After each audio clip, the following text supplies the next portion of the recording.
Right, so here's the problem. Bought the truck. The truck is now sitting at the yard, sawn. We're waiting for the operators to come through. It's dragging its heels a bit. Now, the truck has got MOT up until August, end of August. He got an extension on the MOT up of August. Also, the tacho's out. So, the problem is this. I need to get the tacho done, and I need to get an MOT done on the truck.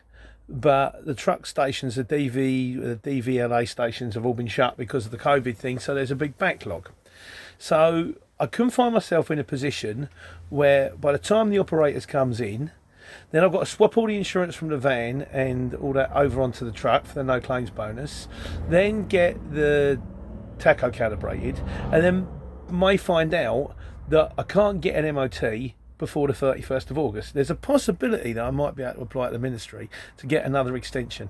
But I could find myself in a position where I go all this way, get the operators, get it sawn, get the tacho done, and then can't drive the truck because I can't get an MOT on it, in which case it's be up at the yard again. And I keep thinking, is there a way that maybe I can get them to pick it up on trade plates? And will they MOT a truck without an operator's licence? And will they MOT a truck without a tacho? And if I get the tacho done, then what happens if I get the tacho done and get the MOT done, and then I don't get my operator's licence for some reason, and I can't see why I wouldn't.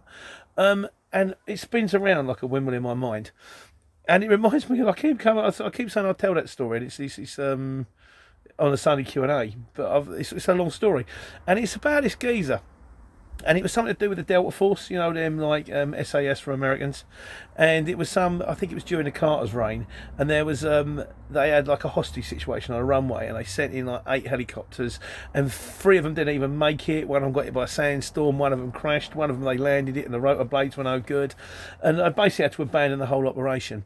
And then when there was abandoning the whole operation, one of these 5 remaining helicopters took off and crashed into a transport plane that was sitting on the runway.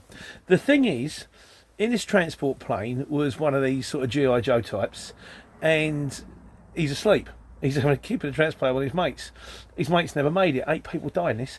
Anyhow, so he wakes up, all his mates are dead, plane's on fire, he's discombobulated from like just waking up from sleep, smoke and flames everywhere. He thinks he's 30,000 feet up in the air. He thinks he's flying in a plane and the plane's on fire.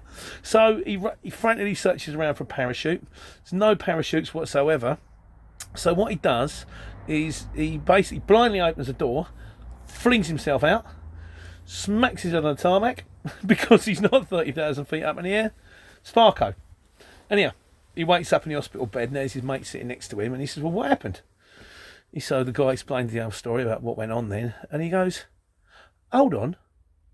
You thought you was in a plane 30,000 feet up in the air, and without a parachute, you blindly threw yourself out of the door. And he turns around to his mate and he says, one problem at a time. And it's kind of like that. I've just got to knock it down. I will get there.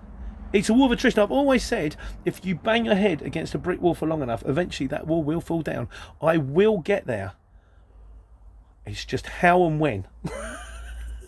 We shall see. Because when I can, I'm going to take care and take more money. I hope.